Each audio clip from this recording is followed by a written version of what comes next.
Hi అండి, అందరికీ నమస్కారం అండి. ఫ్రెండ్స్, ఇప్పుడు అందిన వార్త. ఇక ప్రభుత్వం అదిరిపోయే శుభవార్త. నేడు వేతనంతో కూడిన సెలవు వీరికి మాత్రమే వర్తింపు అంటూ అప్డేట్ అయితే రావడం జరిగిందండి.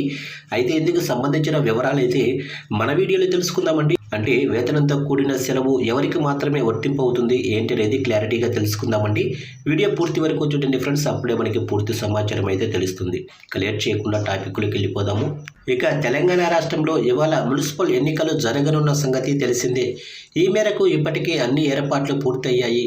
కట్టుదిట్టమైన ఏర్పాట్ల నడుమ తెలంగాణ రాష్ట్ర మున్సిపల్ ఎన్నికల పోలింగు జరగనుంది.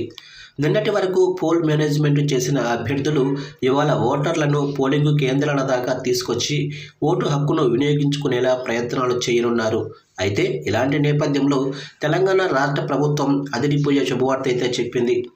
ఇక తెలంగాణ రాష్ట్రంలో మున్సిపల్ ఎన్నికల పోలింగు ఇవాళ జరగనున్న నేపథ్యంలో గుడ్ న్యూస్ అయితే చెప్పింది సర్కారు. మున్సిపల్ ఎన్నికల నేపథ్యంలో కార్మిక శాఖ వేతనంతో కూడిన సెలవు ప్రకటించేసింది.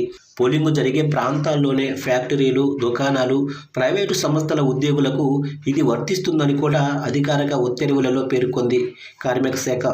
ఎన్నికలు జరిగే ప్రాంతాల్లో ఉండే ప్రభుత్వ ఆఫీసులు, స్థానిక సంస్థలు, ప్రభుత్వ, ప్రైవేటు విద్యా సంస్థలకు ఇప్పటికే హాలిడే ప్రకటించారు. ఇక అటు ప్రభుత్వ ఉద్యోగులకు స్పెషల్ క్యాజువల్ లీవ్ కూడా మంజూరు చేసింది సర్కారు. ఈ మేరకు అధికారిక ఉత్తర్వులు జారీ చేశారు. ఇదిలా ఉండగా ఇవాళ 7 గంటలకు తెలంగాణ రాష్ట్రంలో మున్సిపల్ ఎన్నికల పోలింగు ప్రారంభమవుతుంది. సాయంత్రం 5 గంటల వరకు ఈ పోలింగు కొనసాగనుంది. మొత్తం 116 మున్సిపాలిటీలు, 7 కార్పొరేషన్ల పరిధిలో మున్సిపల్ ఎన్నికలు జరుగుతాయి.